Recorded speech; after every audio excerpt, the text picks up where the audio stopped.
As the African leadership delegation weighs the effect of its multi-country diplomatic mission to Ukraine and Russia, Presidency Spokesperson Vincent Magwenya, I'm so grateful, has picked up the phone, joins us now to shed more light on the trip and on the administrative fiasco that grounded a plane carrying advanced security and presidential protection personnel on the tarmac of Warsaw Chopin Airport. Vincent, good evening to you and thank you for joining us. Even before that plane landed in Warsaw, it was flagged over Mediterranean waters, apparently because it failed to obtain clearance over Italian airspace. We understand it was flying around a few times in circles before resuming the flight. What is the latest on this and the detention of the plane, its occupants and cargo on the tarmac of Warsaw Chopin? As you know, the charter flight was facilitated by the South African Police Service, specifically the Presidential Protection Services unit. So it's a matter that we've left to SABC to deal with and to go over some kind of postmortem as to what exactly transpired. And so I won't be able to give you that much information except to focus our discussion on the peace mission. So when is that meeting happening, Vincent? Which meeting? The one that you're saying, which is the operational getting to the bottom of things meeting. That's a SABC matter, so you'll have to engage SABC on the details. So it's not a matter that we are directly involved in. The charter, as I've said, was facilitated by the PPS unit within SABC, and SABC are on top of the issue and addressing the issue. Well, talk to us then, and we will get to the peace talks in just a moment and what was yielded from there. But this is a big, it's a big portion of the way the storytelling around the peace mission is narrated, Vincent, which you can appreciate. A president travels on an important mission to a foreign country. The head of his security detail isn't able to be with him. The advanced teams, ostensibly, that take care of his personal and the presidential protection wasn't able to be with him. This must be an issue that surely seizes the presidency as one of national and significant importance. Not quite, Iman. The president is back in South Africa safely. There were advanced teams, both in Ukraine and Russia, that conducted threat assessments and formulated a security plan in collaboration with the host governments. And so from our experience in traveling through Ukraine, which we did by train, and also in arriving in St. Petersburg, there were no obvious threats to the president until we're able to wrap up those visits. President Ramaphosa was not the only head of state on the ground in both countries. There were other heads of state alongside their security teams. So it's unfortunate that you had this incident, but in a large scheme of things, it has had no bearing to the success of this first round of engagement of the African Peace Mission. Again, Vincent, our country will take responsibility for the security arrangements of our head of state. Granted, as you say, and if I'm understanding you correctly, collectively there was a significant amount of security for the president there. And yes, thankfully he's made it back to South Africa unscathed. It ended up being a safe mission. But there was the incident on Friday where the air sirens had gone off, where the president was taken, to a place where he needed to be safe. And in fact, the president also said something about it, saying it's precisely this type of event that we saw today that we experience. It makes us call for de-escalation. You're in a hot zone, in a war zone. So, in a sense, what I'm hearing about the almost, business as usual kind of scenario that you're setting up is anything but. And this would have been a situation where, the best security and protection for our president should have been brought to bear.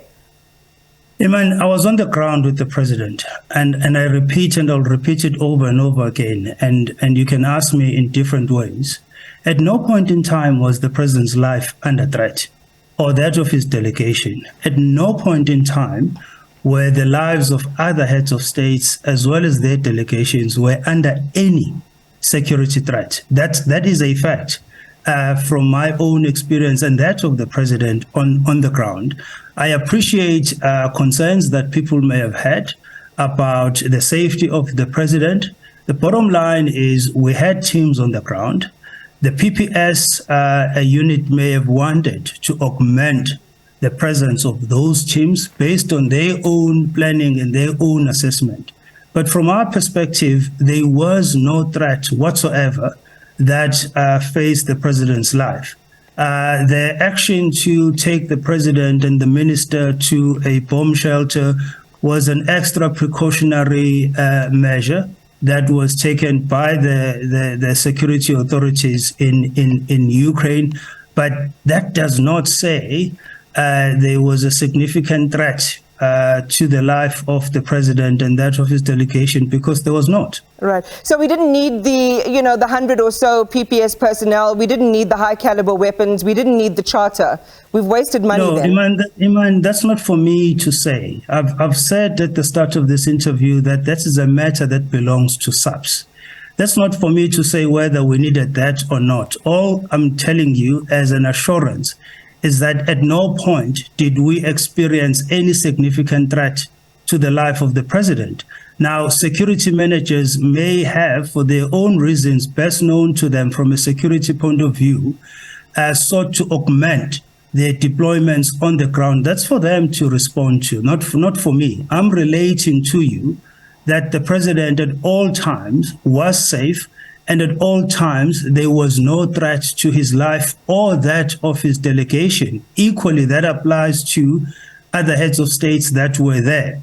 Now, if you're seeking a better understanding of the security details and the planning and what was required, SABC is the best authority to talk to. Yeah, we certainly will, Vincent, and that is the plan. I think that that we've already reached out to find the appropriate person to talk to. And again, in the minds of the South African public, these are agencies that would work together. You would have a fair appraisal of, of these particular details, if not the finer details around his security.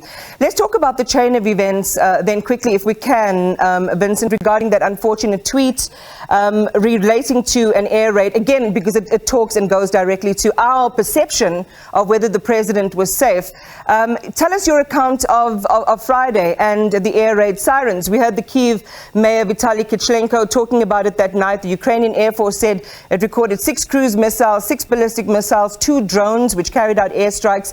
And I shared the quote with you of the president in the aftermath of that, and you had said that you hadn't seen or recorded anything of that nature on that day, and it could be a matter of timing. But just share with us from your perspective how that actually played out. Iman, I think what is important here, even though you may not appreciate it, what is important here is that a historic mission was undertaken by a group of African leaders. For the first time, you had African leaders, or Africa united behind an attempt to find a peaceful resolution to a conflict very much outside of its shores, but one that has a very direct bearing to both lives and livelihoods in Africa from a food security or insecurity point of view. I think for the first time, you had a group of heads of states engaging with both sides of the conflict, and they were warmly received. And so my reflection to you is based on what I will characterize as a first successful round of engagement. Obviously, the success of this undertaking will be determined by the silencing of the guns and the end of the conflict. But as a first round of engagements with both President Zelensky and President Putin, we started off quite well. What now we'll be seeking going forward is those confidence-building measures that President Ramaphosa spoke about, which will set the parties on a path to peace.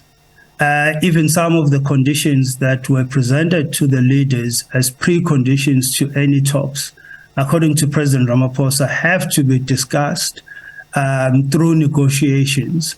And so on the whole, without those side events, the actual reason why the heads of states traveled to Ukraine and Russia was successful as a first attempt. And as the president said, this is not a once-off event. It was not a once-off event. There will be further engagements that will take place with both heads of states. President Zelensky has proposed a Ukraine-Africa summit, which was well received by the African leaders. Equally, there is the upcoming Russia-Africa summit at the end of July in St. Petersburg. And so engagements will be ongoing to get us to a point where we can arrive at those confidence-building measures that will set us on a path to peace. And so from that perspective, outside of these other issues that you are citing, the actual reason of this mission as a start was successful. But as I said, the overall success of the undertaking will be determined by the silencing of the guns. And that will not be based only on the African Peace Mission. As you know, other countries such as China, for example, have put forward a peace plan.